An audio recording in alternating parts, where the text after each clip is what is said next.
What if I told you that starting this May, you won't be able to board domestic flights without properly approved government ID? What if I told you that travel to Europe is getting harder and it's soon going to require extra bureaucratic steps, or that crossing into Mexico or Canada is getting harder every single day? These restrictions might seem minor, but history teaches us that authoritarian control over movement always starts small. And once a government takes that power, it almost never gives it back. The real ID and domestic travel restrictions. Let's start with real ID. You might have heard that after May 2025, you'll need real ID or a passport to board a domestic flight and travel within the United States. This is brand new. This is something that has never been required before. You used to be able to get on a plane with a smile, then you had to have some form of ID. Now you have to have real ID. The government says it's about security, but let's be real. It's another barrier to movement. It's a restriction of travel. Millions of Americans don't have a real ID, and for many, getting one just isn't easy. Low income individuals, they can't afford the paperwork. The hurdles are just too much for them because guess what? They have three jobs. Elderly and disabled people, they have difficulty accessing ID services.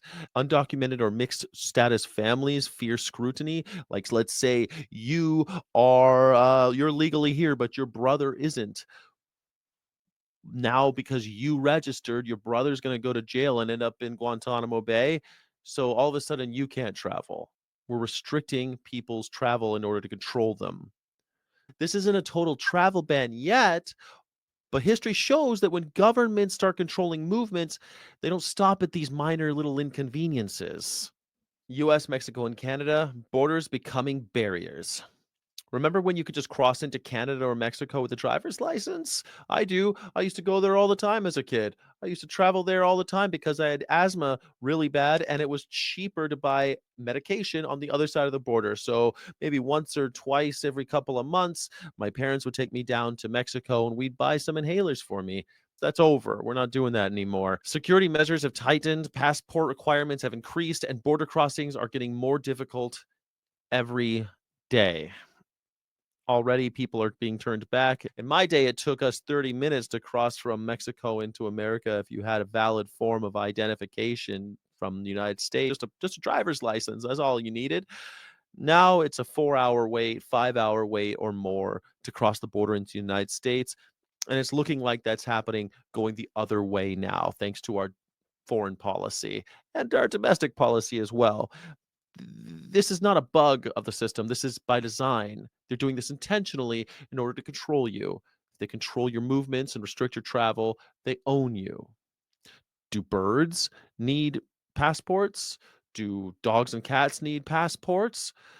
Why does every other animal seem to be able to travel freely, but not the human? And now it used to be the American enjoyed freedom, but that's over too now. Governments say these measures are for security, but in reality, they make it easier to control who can leave and when they're allowed to leave. What happens if administration wants to limit US citizens from traveling abroad? They don't need to build a wall, they just need to change policy. Europe's new visa rules, a warning sign? Europe is now adding new visa requirements for American travelers. And starting in 2025, you'll need to apply for authorization just to visit the EU. Man, when I was 19, I moved to Germany. I had a 90-day travel visa that you got by simply riding on an airplane with an American passport. You fill out a piece of paper right before you land and you're allowed into the country. That's over. Can't do that anymore. I remember I just came on a tourist visa and I started looking for jobs. And when I found one, I had to go through the bureaucratic process to be allowed to stay, but they let me stay. It was pretty cool. I felt so welcomed because I was American. Back in 1999, Americans were heroes in Europe practically. We were treated pretty well. We were considered the bastions of freedom, the champions of freedom. Not anymore. Right now, this might seem like a small bureaucratic hurdle, if just another little step on planning your vacation. But in authoritarian systems, these hurdles become tools of control. If a government wants to limit who can travel, all they have to do is deny applications or just create delays. That's all they have to do. What history teaches us about small restrictions? History tells us that travel restrictions don't start with iron curtains or walls. They start with small security measures. In Soviet Union, exit visas were required for anyone who wanted to travel abroad. They had to approve who could leave. In East Germany, they slowly tightened movement before building the Berlin Wall. And when they did, we were aghast. Americans couldn't believe that someone would build a wall separating two nations. Who would think of doing something like that? China uses a social credit system to restrict travel. You like earn credits to get permission to go places. Does that sound familiar? Do you think we could do that? Maybe we can all get on Elon Musk's Everything app and you can earn social capital and spend it on trips abroad. Great. You can use that for your vacation. In North Korea, no citizen can leave without government approval. See, in America, it's even easier because most Americans never had a passport. It's even easier to control us.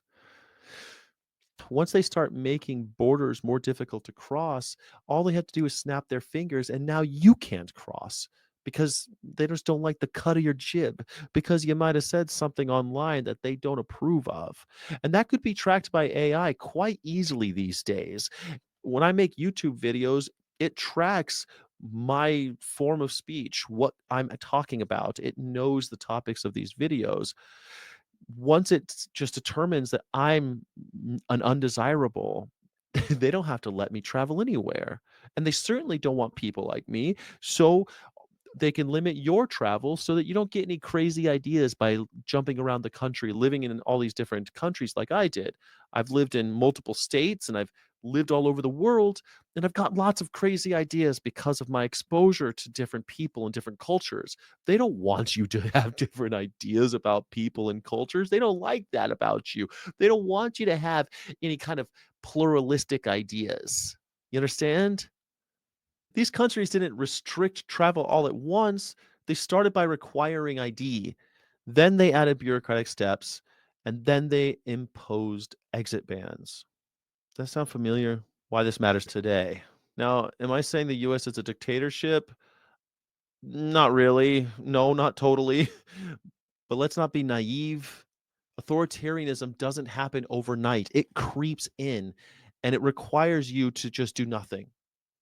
Sometimes you have to run like hell just to stay in the same place when it comes to fighting authoritarianism. It starts with security measures, it starts with making travel just a little bit harder. And before anyone realizes it, you're stuck. Ask yourself, why is the government making it harder for you to travel? Who benefits from more restrictions? And if you don't push back now, what happens next? Stay vigilant. Pay attention to these so-called minor restrictions. Ask questions, because when a government starts limiting movement, even in small ways, it's never for your benefit. You are a free person. You should not allow anyone to put you in a cage. You've done nothing wrong except be born. Why are they allowed to tell you where to go? You have to resist. You have to ask questions. You have to write your senator, your congressperson. You have to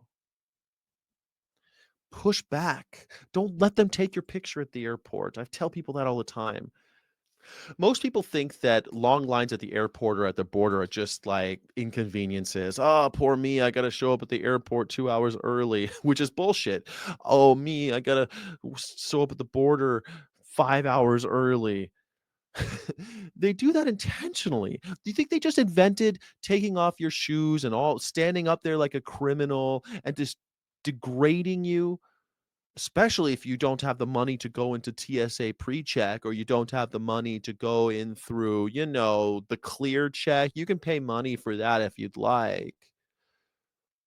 If you don't, and you got to go with all the pores, the reason why they do that is because they don't want you traveling. A mobile class is an uncontrollable, ungovernable people. They don't like it when you move around. You become too unpredictable for them. You're not so easy to put the yoke on. If you found this video insightful, even a little bit, or found any value in this, please hit that like button, subscribe, and share it with someone who needs to hear this. Stay informed, stay critical, keep questioning authority, keep challenging power, and be ungovernable. Thanks.